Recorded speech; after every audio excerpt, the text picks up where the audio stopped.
Jane Foster had always been proud of her professionalism. As the operations manager for Aerojet, she thrived in the fast-paced, high-stakes world of aviation. Working under Victor Reynolds, the airline's CEO, was an experience she wouldn't trade for anything. He was brilliant, driven, and always 3 steps ahead of the competition. But there was something about him, something that Jane tried, and failed, to ignore. It wasn't just his confidence or his sharp mind, it was the quiet moments they shared in the office after hours, the way his eyes lingered on hers during meetings, the fleeting glances that spoke volumes but remained unspoken. Victor noticed it too. He couldn't deny the growing connection with Jane, even though he knew the boundaries between them were clear and necessary. Aerojet's strict policies against workplace relationships left no room for error, and with his position, even a hint of personal involvement could lead to scandal and disaster. Still, the tension between them grew with every passing day. One evening, after a particularly grueling week, Jane found herself alone in the office. The final numbers for the quarterly report were off, and she was determined to fix them before the next day's presentation. Victor had long since left for the evening, or so she thought. The sound of the door opening startled her. Victor stepped in, still in his suit, looking just as worn out as she felt. "Working late again?" he asked, a half-smile on his face. Jane nodded. "The numbers aren't adding up. I didn't want to leave it for tomorrow." Victor came to stand beside her, scanning the spreadsheets on her screen.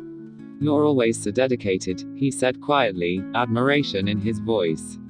"It's one of the things I respect most about you." Jane felt her heart skip a beat. His words, though professional, carried a weight she couldn't ignore. She cleared her throat, trying to focus. "Well, it's my job. And you do it better than anyone," he added, his tone softening.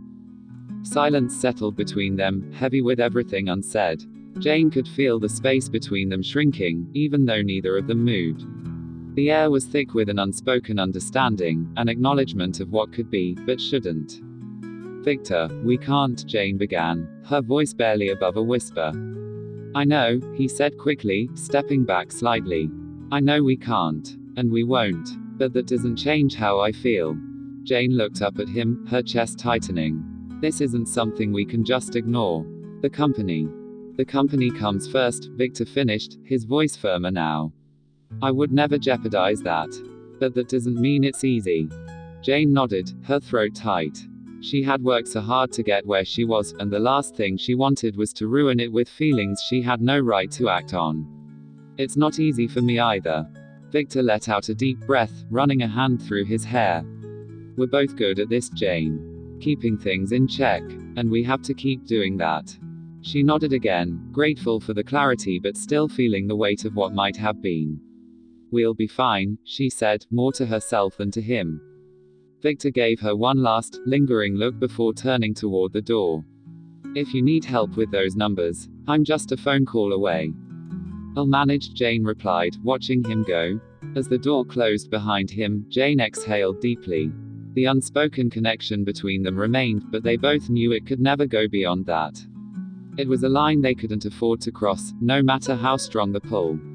And so, they continued, working side by side, navigating the skies of ambition and restraint, knowing that some flights were never meant to take off.